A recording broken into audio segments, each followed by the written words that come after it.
Hey everyone, Sycra here, and today I'm doing a speed painting, and it's been a little while since I've done one of these, so I'm going to walk you through my process. And I'm not happy with the result, but I am pretty happy with the process I took, simply because I felt like I learned a lot. So to begin with, I started with a bunch of scribbles because, like all my speed paintings, or almost all my speed paintings, I have no idea where I'm going with this. The initial lines are sort of energy lines. I'm just moving my hand with whatever energy I have inside me. And I'm hoping to create a mess that I can start to see something in, and also create somewhat of a composition. Now, in this particular speed painting, what I decided is I would just use every tool at my disposal that I could think of with this digital medium. So this is very catered to digital. This isn't something that would easily translate to traditional. But what I used to do is, and I think I still probably have done it recently, is I would have this idea that I shouldn't use all these tricks because then I'd be holding myself back or giving myself the appearance of knowledge where there was none. I would sort of be polishing a turd. And this time I thought, well, okay, throw that idea out the window and see what happens if you do this. So you will see a lot of me changing things, transforming things. I changed the canvas size, and the reason I did is I felt it was a good composition with just the girl in the old framing, but then I added this beast thing, and I guess it's a dragon right now, behind her, and I felt like there wasn't enough room. And so when there's not enough room, everything gets really cramped, and you need to be thinking about the positive space and the negative space. Is there enough negative space? Is there enough positive space? And so I extended the canvas so that I would have more room for this dragon. Now, I don't think it's enough room, and the reason I'm saying that is because I notice I'm trying, when I draw the silhouette of this dragon in, I'm fitting it onto the page, and that's not always a good thing. In fact, I think it's a pretty bad thing. And if you've seen some of my other drawings where I do thumbnail sketches, I will draw a little frame and then I'll put the composition in the frame, but I'll draw outside of the frame. So for instance, a figure may be in the frame and their arm will be, maybe their elbow is outside of the frame, right? It doesn't make it into the seat. I won't just draw their shoulder and then their arm towards the frame and then draw their forearm and not draw the elbow. I will draw the entire arm, even if it goes off the frame, and then I'll just ignore that part, because doing that makes it so you will be free and you will create lines that are much more, I don't know how to say, complete. Whereas when you feel trapped by the frame, you'll tend to cramp things together. It'll get very claustrophobic, and you don't want to be feeling that. So anyway, I fixed this dragon some. Not really happy with it, but anyway, what I'm doing is I'm adding in the values now. The values are very important because you want to get a good read. You want to have your strongest areas of contrast in the front, and then things going away into the distance, having less contrast. And I made this blue tone because it's like, okay, I want a general tone on the image, so I think I just made a new layer, filled it with blue, and set it to color. Now what I'm doing is a gradient map, and I saw Blueflay use this, and I never used this before, really for an image. Like I know about the thing, about gradient maps, but I never really used them, and so I was using it, and it's an experimental thing, and since I don't use it, I may be doing it poorly, but all I told myself is pay attention to the temperature of the color. So I have very warm shadows, and then I get towards a cool highlight, and that was very important to me. And then I adjusted it until it looked good. So I think I went from like a sort of a deep magenta to a blue, and then moving towards a greenish, like a teal, or turquoise, but very light, and then to a very light yellow. And so on the color wheel, those are beside each other, from the magenta to the purple to the blue-green to the green to the yellow. So I was just sort of going with that when I was doing the gradient map. And now I'm just sort of adding in value, but with color. So it's still, I'm thinking about it as if it was black and white, but I'm color picking from the canvas. And I fixed the face because the face didn't look very good. And now I've added some oranges because, okay, I'm working with a lot of blues. What's going to pop off the page? Well, orange, because orange is the complement of blue. So by having this orange, it just punches. And I don't want to put it everywhere. I just want to put it in the focal point. I kind of like how this head turned out. I'm pretty satisfied with it. I did some weird curly thing with the eyebrow. Don't really care about that too much. But for right now, for the girl, I think she looks really cool. And now I'm blocking in more things. Okay, her design, looking at her color, I felt it needs to be more complicated. So I added some white stripes. Her hair, I really like this thing. It's probably just my own personal taste, or I'm sure it is my personal taste. But I really like where you see the neck of a girl on one side, and then her hair is long on the other side. So it's almost like short on one side and long on the other. Or it's long in general, but it's combed over, so it's very very long on one side and very short on the other, and it's exposing the neck. And what was important with her was keeping the skin feeling like skin and keeping it very soft and having color transitions, because I don't know, I have this artist that I really like called Bumsky Minyam, and this person does colors really well, and I've always admired those colors. Now I'm doing this without reference, so it's pretty weak. I would probably, if I was doing this with my old setup, because right now I just have one monitor, it's the Cintiq. But before I had two monitors, and what I might have done is put images of Bumsky on the second monitor, because not for copying it, but just inspiration of like, these are what good colors, or in my opinion, what good colors look like, what colors I like are. And so how do I just, I don't know, not make it look like that, but just have it with that feeling.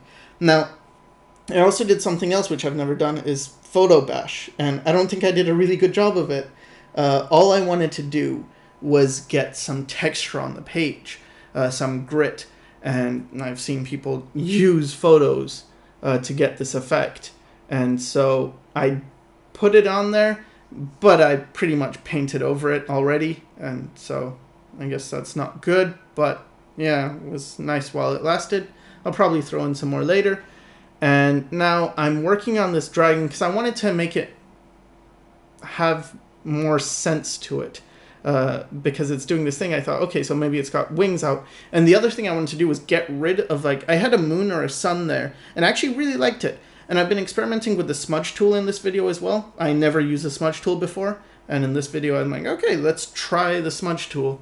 And so I saw this moon or sun thing was really not making sense where it was, because it was in a place, but the lighting in the scene wasn't like, it wasn't being affected by that moon or sun as a light source.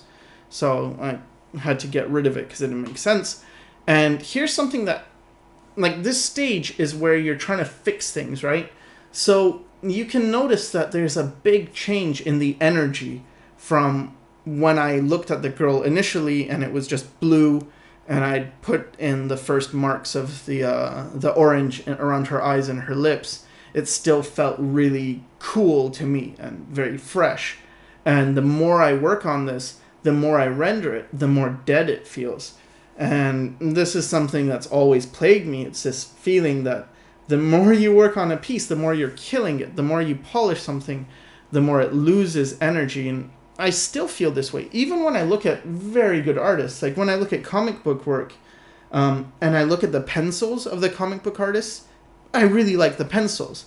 But when I look at the inked versions or the colored versions, I tend to like them less. And now what I'm doing is experimenting with color balance and the hue and saturation and things. And I'll do this a few times. And the reason is that, again, I said I'm using every tool at my disposal. And it's really easy to kind of, you have a harmonized palette. You have a certain amount of colors that will work in an image. And it's very important that the temperatures are the same. But it's also very easy to sort of get off that, like to put down the wrong color. And so the cheating way is to just, fix it with color balance, fix it with hue and saturation, make it work.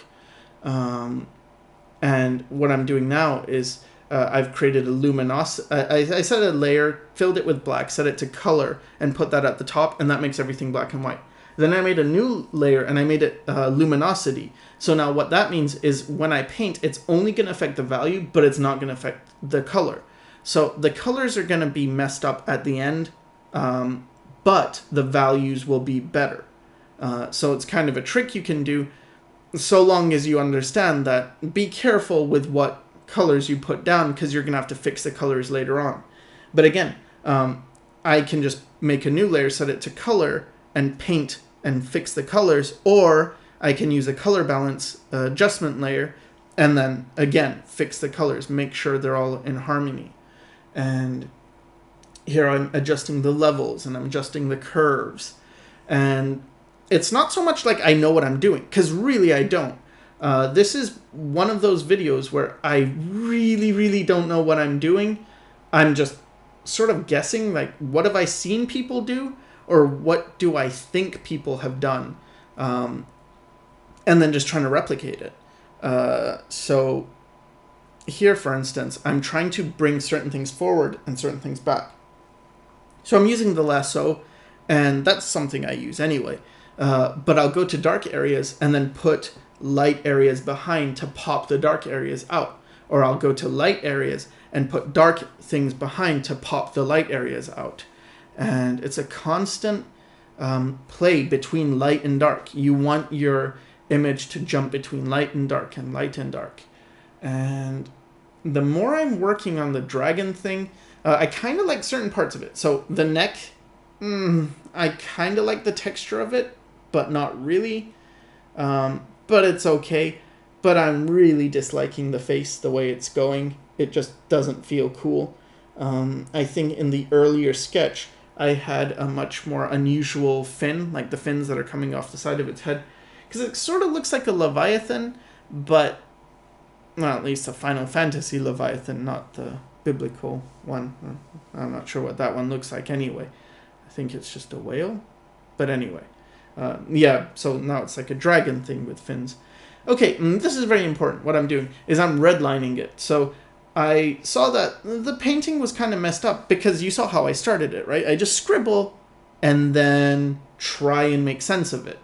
And I thought, why am I doing this? Why don't I just, like, what if I was doing a paint over? What would I do? Well, I would create a new layer, fill it with white, turn down the opacity, make a new layer on top of that, and draw where things should be fixed with red lines. And you can see what I'm doing here is I'm trying to fix it with the liquefy tool or the transform tool. And then I realized, why am I doing this? This is dumb. I should just paint it, like, just be brutal. So see here, I'm getting rid of the legs where they used to be, the dragon's body. I'm just repainting it, not caring about, like, oh, did I spend a lot of time on this? Is this going to be hard? It's like, no. Because I have this fear, and I think many people probably have a similar fear of, you got things down and it looks okay, and you're afraid that, well, what if I can't do this again? What if this is a one-off thing where it's like, oh, I got it to look good, but it may never look good again. And I think you have to get over that. You have to just save a separate version of it, in case you mess up. But think of it like, no, if I did this once, I can do it again. And even if I can't do it again, drawing over it is going to help me. It's going to make me faster. And really, even when you do a red line and you make big changes, it's much faster to get to the level you were at before. Or at least I found that. And now I added a bunch of colors. You can see blues and greens and yellows and pinks and purples. And the reason I'm doing this is because I want a vibrant, colorful image. Again, I was mentioning this person, Minyum, or Bumskee, Bumskee, I think, is how you could find them. And just seeing those colors and being inspired by them. If I was going to critique it right now at this very moment, I would say that you don't have enough desaturated colors and you have too many saturated colors. But I don't know, maybe I'm wrong. Maybe I'm not doing enough in terms of saturation. But anyway, it's something. It's something that I am working on, and the way you get better is by putting it down, Just experiment. And maybe later on, if I've done a few of these, which I'm not planning on it, but maybe, I don't know, eventually I might do something more. But anyway, let's say I do this a few times, because I'm actually trying the crazy colors, there's more chance that I'm going to figure out a cool way of handling them. And then people might say, like, oh, you should make a tutorial on it. And really what I want to tell them is like, no, you should just experiment. Because if I tell you the answer to the problem, I'm sort of robbing you of the opportunity of finding the answer out on your own. And maybe there is some logic to what I'm doing. But a lot of it isn't so much. It's more that you have to trust that within you, there's a part of you that already knows what looks right and what looks wrong. And I think of this as the subconscious. As an aside, I like the legs as they look right now, and I'm probably going to mess it up later. But right now they look pretty cool. But anyway, your subconscious knows what people look like, because when you have dreams and you dream of people, they don't look weird, they don't look wonky, they look right. Or at least mine do. And so it's a case of, even though in my waking life I don't have a visual memory, I cannot remember people's faces, I have a lot of trouble, I can't visualize things in my head. I know that, well, I can't in my conscious state, but unconsciously I can, because otherwise I wouldn't be able to have dreams with faces in them. And so it's like, okay, fine. A lot of what I'm doing is working on the left side of my brain, trying to understand, okay, what colors look good, what can I understand? But a great deal of it is also working on the right side of my brain. Just and that's really that really develops through experience and trial and error, trying something, failing, trying it again. And here, I was hating that dragon so much. Just, I did not like where it was going. And so I thought, okay, that felt cramped because I didn't give it enough room. And now what I'm going to do is I'm just going to screw the dragon. Fine, the dragon's bad. Well, what's the bravest thing you can do? Destroy everything and start from scratch. And what am I going to lose from it? Because this isn't for a client, right? This is just for fun. So the only thing I will lose is time. But I gave myself more time for this. I think it ended up taking not 5 hours, maybe 4 hours and something. But yeah, about that much. And so I thought, okay, I'm going to really extend the canvas. Now, the problem with doing this is by extending it this much, the character who was the focal point now is very small. If you remember right in the beginning, this character took up most of the image. And now she's like not even halfway, or just halfway at her head, but her feet don't even go to the bottom of the page. So she's not even half of the area of the total image. And then I thought, okay, so let me do this different dragon. And so I gave it a different shape, and I wanted to make it unique, but I wanted to maintain some of the things from the previous dragon. So it's like, I want to have those fins. Okay, and there's something else. I don't know if you noticed it, but in the negative space of the previous dragon, if you look in its head area, there's like a little heart, or not a little heart, it's pretty big, but it's not perfect, but it's kind of like a heart shape that's there, and I thought that was kind of neat. So I wanted to maintain that. And now if you look between the head and the arms, there's also this rough heart shape, which I don't know. It's not a big deal, but I thought it's kind of like, yeah, that's cool. Let's see if I can keep that. And I wanted to have it with its tongue out, and I wanted to have it drooling a lot, just like copious amounts of drool dropping out of its mouth. Why? I don't know. Probably not much sense behind any of these designs, because as I said, I'm just making it up as I go, and playing around a lot with techniques. So right now I'm on an overlay mode, and I'll use overlay a lot for a lot of different things. When I want to make something shift in color, or go lighter or go darker, one way of doing it is through color dodge or color burn or screen or multiply layers. And I prefer just using overlay, because with screen, if you go dark, it's going to get lighter, and if you go light, it's going to get really light, and multiply is the opposite. But with overlay, you can go in either direction. And here I was working on the composition. Again, I felt it was getting too desaturated, and I wanted more color, more life in this image. And so right now it looks pretty much like a rainbow. You got all the colors of the rainbow in there. And I'm also thinking about, so right now I'm using the smudge tool. I'm thinking about the brush strokes a lot more. Here again, I'm adding some photo reference just to get a texture down. It's not so much for it's not about what the thing is. Like, I was using trees from a place in Vancouver, but it doesn't mean I want trees there. I just want the grain. I just want this extra stuff. So here I'm using a warp tool to get more stuff going on. It's all just do whatever you can to make this decent. And I guess what it is it really is polishing a turd, but really taking that idea seriously. Like, try and polish it. Try and make it as good as you possibly can. And again, I don't think I came up with a good result, but I did learn a lot. And you'll notice that in the layers, I actually kept the texture.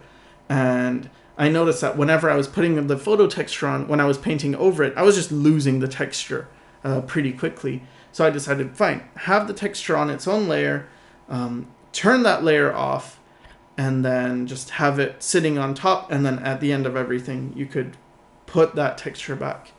And because I'm painting and repainting again, I'm losing a lot of things. So now when I look at her face, it seems a lot more boring than it was initially.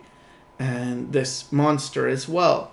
It's like, yeah, it's kind of okay. It's kind of interesting, but there's a lot of wonkiness to it, especially since I used that warp tool. And here I wanted to get it so it looks like the fins are transparent and you can see through the fins and see the body on the other side. I don't know. I thought that was something that might be cool. And again, struggling a lot with the skin tones. And the thing with skin is to remember just how soft the value transitions are. They're really not that big unless you have a very bright light, but even then it's not nearly the level of contrast as you would get from a metallic object. So a lot of this comes from observation. Like, look at images of skin, especially in black and white, like or in grayscale, whatever. Convert it to grayscale and then look at the values. Look at, like, okay, how dark is dark? How light is light? Is it really as light as I think it is? Or is it really as dark as I think it is? And I think one of the most common problems when I see people draw skin, and I have this too, is they make the light areas too light and they make the dark areas too dark, and they make the transitions, the midtones, too much of a change between the light and the dark, where there's many steps in between I don't know if that's making sense. But anyway, the idea is really study photos of skin, and real life is better, but photos are fine because it's hard to see black and white in real life. But anyway, okay, so correcting the scythe thing and adding color, taking away color, playing with things. Like I'm looking at the background and I'm thinking, okay, I added a bunch of brush strokes because I'm using a bunch of custom brushes. That's another thing I don't use is custom brushes, but I've downloaded so many custom brushes and I've just never used them. And I thought, why don't I just try it? So I put that down, but then I noticed the texture in the background was making the image look very flat. And so I needed to kill some of that texture. And then what I just did is I used a photo filter. And I used a cooling filter to harmonize the color again. It's just constantly doing this. The colors, I'm adding more colors. Oh no, they're getting out of harmony. Okay, do something to harmonize it. So either color balance, or in this case, the photo filter. And basically it's just taking like a blue, in this case a blue, and it's making every color add a bit of blue in it. And if you're a traditional painter, you might be familiar with this technique. Some traditional oil painters do it, and what they do is, or acrylic painters as well, I imagine. What you do is, let's say you want your painting to have a blue tone. You will mix a little, let's say, ultramarine blue, like a tiny amount of ultramarine blue into every other color you're going to use before you start painting. So all the colors, like the yellow has a little blue in it, the green has a little blue in it, the red has a little blue in it, the white, I guess the white wouldn't have a little blue in it, but maybe, yeah, sure, maybe the white has a little blue in it. And so when you paint with these colors, they're all going to be in harmony. They're all going to have a blue harmony to them. So this is what I'm doing. And I'm also thinking about saturation. I'm thinking like, okay, I want it to be colorful, but in order to be really colorful, it can't be too colorful. So what that means is, in order for something to appear light, for instance, how do you make something look light? Well, you don't make everything around it light, because then it's light on light, which doesn't look light. You need to put dark. Like, when does a candle shine the brightest? In a dark room. Because you focus on that candle. It's like, whoa, that candle's so bright. But put it in daylight, and suddenly it starts to lose that. And it's the same thing with color. How do colors shine? Well, they shine when there's not that much color and you have areas of intense color, but most of the other areas have very desaturated colors. So although this may look quite colorful, the colors are still very desaturated. There's only a few areas where it's actually really saturated, one being the tongue of this monster thing is saturated. Another thing I was trying to do is add texture to this monster. So you can see on the tips of its fins and also on its arms, I added these scales and just these black dots. And I thought, well, cool. Adding more information makes it feel like it's more real. A problem I've always had, and I still have, is presentation and making things look complete, making it look like this is a finished image. I'm pretty okay at the first stage, which is just the sketch, getting a sketch down, making the sketch look okay, but getting it to that final level of polish has always been hard for me, and the reason is I just don't care. I don't care about things looking finished. All I care about is the rough idea. If it's a rough sketch, I don't mind. That's cool to me. But I know a lot of people prefer the very polished and refined things. So, yeah. Pretty much nearing the end now.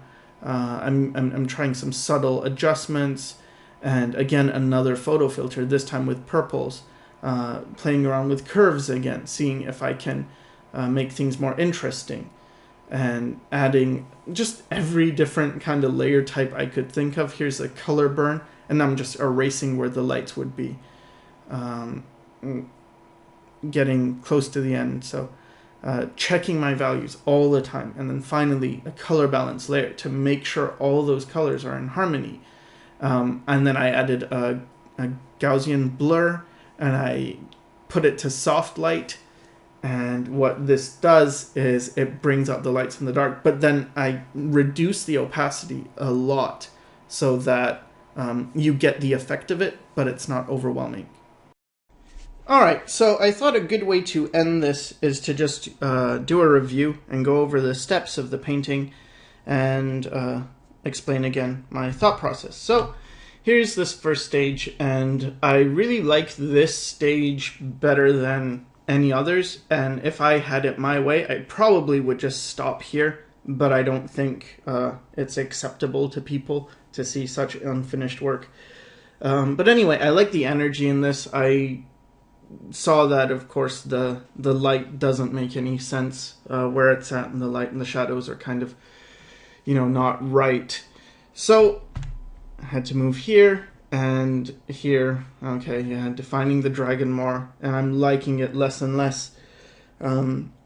More detailed, more finished, but not better. But I do like the thing she's holding, her weapon, in this stage. Oh, I like it more in this stage. So here, yeah, more detail and wanting to fix this frill thing. But realizing that I really hate this head.